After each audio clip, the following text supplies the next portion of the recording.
지금 제가 수업을 준비하는 그 사이에 발표가 났어요. 국가직 시험이 5월 이후로 지금 연기가 되었다는 속보가 지금 바로 일보가 떴습니다. 일단 그 말씀을 드리고 싶어요. 지금 저는 오늘도 저기거든요. 이 혼자 또 촬영을 합니다. 그 촬영을 한 이유가 혹시나 뭐 확진자나 아니면은 밀접 접촉자가 나오게 되면은 이 자가격리가 되지 않습니까? 이제 병도 무섭고요. 당연히 그게 제일 걱정이 되지만 저희가 자가격리가 되면은 이제 시험을 볼 때 사실 차질이 생길 수가 있어요. 시험장에 못 가는 경우도 생깁니다. 그것 때문에 이번 주까지는 일단 정부 권고안에 따라서 수업을 이제 실강을 안 하고 혼자서 촬영하는데 이런 지금 와중에 정말 뭐 전국이 지금 난리죠. 이 와중에 지금 어쨌든 그 여러 가지 고민하셨겠죠. 어쨌든 뭐 확정이 됐으니까 연기가 됐습니다. 그러면 이제부터는 중요해요. 연기가 되었을 때 우리가 어떤 자세를 갖춰야 되는가? 여러분들 오늘 이제 마지막 회차기도 하고요. 사실 그 15, 16, 17 해서 제가 마지막으로 정리를 드리는 회차기도 하고 그러니까 제가 약간 제 얘기 조금만 하도록 하겠습니다. 제 카톡에요. 제 카톡 뭐 전화번호 아신 분은 뭐 거의 뭐 많이 없겠지만은 카톡에 그 프사라고 하나요? 거기 밑에 이렇게 어구를 쓸 수 있잖아요. 거기다 제가 뭐라 써놨을까요? 공노비? 공노비 이선재? 뭐 선재국어 화이팅? 뭐 이런 거? 그게 아니라 1년 넘게 그 제 카톡 그 프사 사진에 들어가 있는 단어가 하나가 있습니다. 그게 뭐냐? 이거예요. 진짜예요. 진짜입니다. 요겁니다. 제자리예요. 제가 이제 왜 저거를 써놨는가 그냥 간단하게 좀 말씀을 드리도록 할게요. 제가 수업 시간에 이제 제 얘기하는 게 좀 약간 쑥스러워서 그렇긴 한데 오늘은 그냥 약간 자기 자랑해도 되겠습니까? 뭐 아무도 없으니까 오히려 전 좋아요. 왜 그러냐면 이렇게 자기 자랑할 때 이런 분위기가 아니까 내 마음대로 할 수가 있어요. 제가 이제 어떻게 보면 조금 이제 유명해진 강사 아니겠습니까? 그런데 실제로 강사가 가장 위험해질 때는 언제냐 하면요. 그쵸? 정상을 차지했을 때예요. 왜냐하면은 그 밑에서부터 저도 뭐 아시겠지만 오랜 무명 기간을 뭐 겪기도 했고 그 다음에 이제 뭐 가끔 가다가 이제 종합반에 이럴 때 단과 수업할 때 제 얘기를 조금씩 해드리지만은 어떻게 보면은 뭐 서른이 넘은 아줌마가 처음으로 이제 강의를 시작을 한 데다가 연고가 없이 처음에 강의를 했기 때문에 노량진에서 뭐 어려운 일도 많이 겪고 했죠. 근데 어쨌든 간에 밑에서부터만 위로 올라올 때는요 정말 정신이 없어요. 그때 제가 뭐 얼마나만 일했는지는 뭐 주변 사람들이 알 정도로 약간 일중독에 가까울 정도로 미친 듯이 정말 일을 했어요. 약간 이제 어떻게 보면 저희 딸내미한테 미안할 정도로 일에 완전 미쳐 살았다고 해야 되나? 그래서 그땐 정말 제가 그런 말씀 가끔 드렸죠. 30대가 잘 기억이 안 나요. 그러니까 이거는 정말 제 후배 강사들한테 가끔가다 얘기를 하는 건데 저 후배 그 여자 강사님들한테 특히 제가 뭐라고 하냐면은 제 인생을 즐기면서 살라고 해요. 왜냐하면 제가 이제 32살에 이제 강사로 데뷔를 해가지고 일을 하는데 정말 미친 듯이 했거든요. 지금 생각하면 어떻게 그렇게까지 했을까라는 생각을 할 정도로 정말 미친 듯이 했거든요. 그러니까 30대가 제 기억이 안 나. 그래서 제가 이제 가끔 그 신영식이라고 하는 그 국사 강사가 있어요. 저랑 친한 어쨌든 그 강사 있는데 걔랑 이제 가끔 걔래. 하여간 그분과 가끔 가다가 이렇게 뭐 밥 먹고 이럴 때 좀 기억이 안 나는데 제가 걔한테 그런 얘기를 했대요. 야, 선재 너 기억하냐? 그래서 뭐 그랬더니 네가 그냥 눈 뜨면 40대가 됐으면 좋겠다고 막 그랬대요. 차라리 그 30대가 그냥 확 그냥 사라져서 눈 뜨면은 늙어버렸으면 좋겠다 이런 얘기를 했다고 하는 거예요. 전 별로 기억이 안 나는데 제가 그랬대요. 근데 왜 그러냐면은 그때는 하루하루가 너무나도 정말 빡빡하고 하루에 제 시간이 거의 없었어요.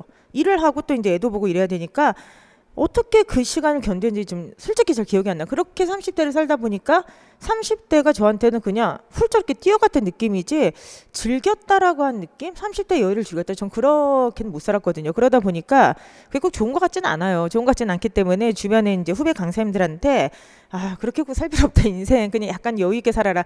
요즘 오히려 그 반대로 조언을 하거든요. 제가 이제 왜 이야기를 하냐 하면은 정상을 향해서 뛰어갈 때는요 사실 북하기 뛰기 때문에 주변이 보이지 않아요. 그런데 문제는 뭐냐? 항상 위기는 정상에서 오죠. 정상이 딱 이제 올라오게 되었을 때는 주위를 둘러볼 여유가 생기게 됩니다. 그러면은 그때부터 이제 마음에 유혹이 생기게 되면서 제 내면적인 어떤 유혹도 있겠지만 주변에서 이제 사실 이제 뭐 여러 가지 얘기를 해요. 뭐 대표적인 몇 가지 말씀드리면 뭐 사업해라라고 한다든지 뭐 학원 뭐 이렇게 뭐 해라 뭐 이런 거라든지 아니면 막 그 정도 하면 됐지 않냐 막 이렇게 얘기를 한다든지 하여간 여러 가지 말씀을 이렇게 하십니다. 근데 그 중에서는 꼭 저를 갖다가 약간 이렇게 흔들기 위해서 하는 말씀만 있는 게 아니라 정말 저를 또 위해서 해주신 말씀도 굉장히 많아요. 그동안 너무 힘들게 이렇게 일을 했으니까 지금부터 꼭 그렇게 하지 않아도 되냐 이런 얘기를 이제 좋은 의도로도 말씀을 해주시거든요. 근데 그때 이제 제가 딱 들었던 생각이 무엇이냐. 과연 정상에 올라가기까지 내가 아주 탁월한 능력, 영적인 초월적 능력이 있어서 올라왔던가? 그건 아닌 것 같거든요. 정말 어떻게 보면은 뭐 주위 분들도 많이 도와주시기도 했고 운도 좋은 것도 있었지만 정말 노력해서 전 올라왔다는 생각을 하거든요. 솔직히. 그러니까 결과적으로 내가 이 정상에서 제자리를 지키기 위해서는 지금 같을 정도로 겉으로는 되게 우아해 보이지만 밑에선 미친 듯하게 노력하지 않으면은 이걸 지킬 수 없다는 생각을 했어요. 그래서 제가 그때 요걸 딱 써놨던 게 제자리입니다. 제자리는 되게 중의적인 뜻이 있잖아요. 저번에 이게 정체됐다는 뜻이 있을 거예요. 그래 너 네 자리만 지켜 제자리만 지키면 되지라는 정체의 의미도 있을 건데 저한테 그 제자리는 이런 뜻이 아니에요. 왜냐하면은 정상이라고 하는 위치에서 자기 자리를 지키기 위해서는 지금까지의 강도를 계속 밀고 나가지 않으면은 그 무게를 견딜 수가 없습니다. 그래서 저한테 이 제자리는 뭐냐면은 묵직하게 그렇죠? 그리고 덤덤하게 자기 자리에서 최선을 다하자는 의미예요. 이 자기 자리에서 최선을 다하지 않으면 오히려 굉장히 사실은 저를 믿고 따르는 수험생들 많고 무게감이 있기 때문에 제가 조금만 흔들리거나 제가 조금만 연구를 덜하거나 제가 조금만이라도 뭐 일정을 잘못 잡거나 하면은 수많은 분들이 같이 출렁거릴 수밖에 없습니다. 그럼 제가 지금 해야 될 거는 제자리에서 그쵸 지금까지 강도로 계속 일을 하면서 무게감을 유지하는 게 전 제일 중요하다 생각을 해요. 제가 지금 왜 이야기를 할까요? 뭐 잘난 척하기 위해서? 그런 것도 조금 아무도 없는데 어때? 뭐 막 얘기해도 되는 거지, 그렇죠? 이제 학생분들이 실감이 없으니까 감이 좀 사라져요, 그렇죠? 욕을 먹는지 안 먹는지도 모릅니다.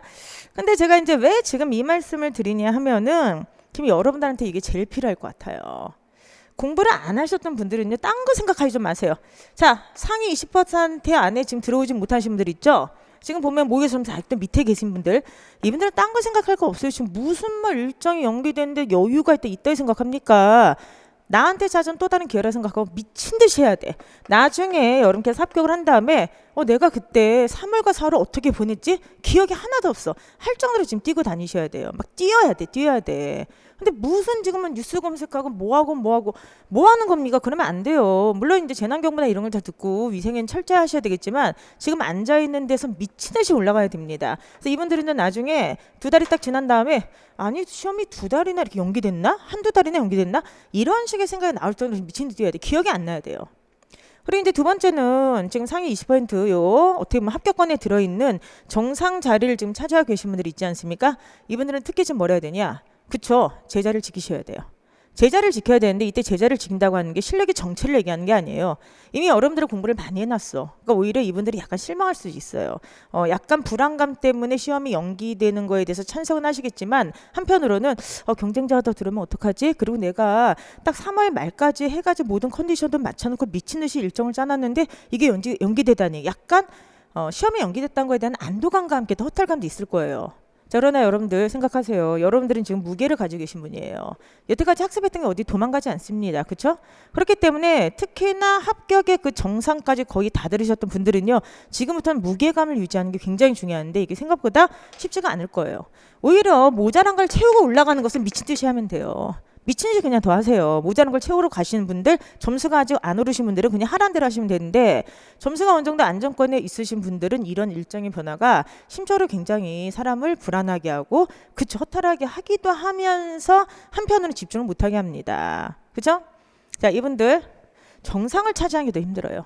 그럴 때마다 항상 생각을 해야 되는 게 내가 지금 이렇게 실력을 올리기까지 지금까지 얼마나 노력을 했는가. 근데 더 중요한 거는 이 실력을 시험 직전까지 끌어가서 예리하게 만든 작업을 지금부터 해야 된다. 이걸 꼭 명심하시기 바랍니다. 여러분들 자기 자리를 지키는 게 제일 힘든 겁니다. 특히나 공부를 갖다가 많이 하면서 실력을 끌어가고 있는 우리 선제국어 수험생분들은 지금 굉장히 힘든 상태죠. 힘든 상태예요. 그런데 이때 만약에 주변에 흔들리면서 시간 남았으니까 이제부터 좀 다른 거 할까? 뭐 어떻게 다른 방식을 이렇게 하는 순간 지금 자기 자리에서 떨어지게 됩니다. 이걸 꼭 명심하시기 바랍니다. 그래서 여러분들께서 올라가는 것도 실력을 올라가게 하는 것도 힘들지만 그 자리에서 그 무게감을 지키면서 자기 자리를 유지하고 있는 것도 엄청난 사실 고통이 필요해요. 그 고통의 무게를 지금부터 느끼시면서 시험 일정과 상관없이 최선을 다해서 여러분께서 자기 자리에서 공부하셨으면 좋겠습니다. 그리고 코로나 얘기를 안 할 수가 없는데 지금 이제 특히나 대구 경북 분들은 너무나도 힘들 거라 생각을 합니다. 정말 뭐 다 같이 지금 마음이 아픈 일이니까 자가격리 된 상태에서 지금 공부하시는 분들 꽤 많이 있을 거예요. 자, 그러나 그 자리가 바로 수험의 자리예요, 여러분들. 다행히 인터넷이 있지 않습니까? 정말 다행히 이번에 저도 정말 몰랐는데 그 성적 입력을 갖다가 정말 이런 사태를 예견하고 만든 게 절대로 아니거든요. 근데 성적 입력 해놨지? 그리고 사실은 시험 연기될 줄 제가 어떻게 알았어요? 근데 작년에 없는 컬이 하나 더 만들었지. 봉투모에서 만들었지? 그리고 사실은 매일 문제 풀 수 있게 매일 그 국어 그거 계속해서 지금 찍고 있죠? 독해 지금 매주 주고 있죠? 우리에게 남은 시간 풀 수 있는 문제는 정말 충분해요. 모자라면 제가 더 하면 돼요. 자, 흔들리지 마세요. 흔들리지 마시고 지금부터 자기 자리를 지키시면서 제자리에 그 무게를 갖다 유지하고 감각을 유지하면서 공부하시기 바랍니다. 아시겠죠, 여러분들? 시간 남았다고 정말 시간 있는 거 아니야. 성적이 좋으신 분들은 그걸 계속 유지를 하셔야 되고, 안 되신 분들은 제발 미친 듯이 정말 기억이 안 날 정도로 한번 자기 인생 투자를 해보세요. 그러면은 바뀝니다. 뭔가 질적인 변화가 이루어지게 될 거예요. 아시겠죠? 오늘 이제 시험이 연기됐다는 뉴스 속보를 보면서 저도 정말 여러 가지 생각이 들었고, 그 다음에 정말 이 위기를 잘 극복해야겠구나 이런 생각이 좀 들었습니다. 그래서 저도 이제 약간 잘난 척이 섞은 제 얘기를 했는데, 그래서 약간 제 얘기를 별로 안 하는 편이기 때문에 약간 좀 쑥스러워요. 쑥스러운데 솔직한 사실 저의 심정이기도 합니다. 그리고 카톡에 나와 있는 요 문구, 요 문구를 저도 계속 그 의미를 생각을 하면서 저도 제자리를 지키기 위해서 최선을 다하도록 하겠습니다. 우리 같이 노력해서 이 끝이 정말 행복으로 끝날 수 있도록 다 같이 노력했으면 좋겠습니다.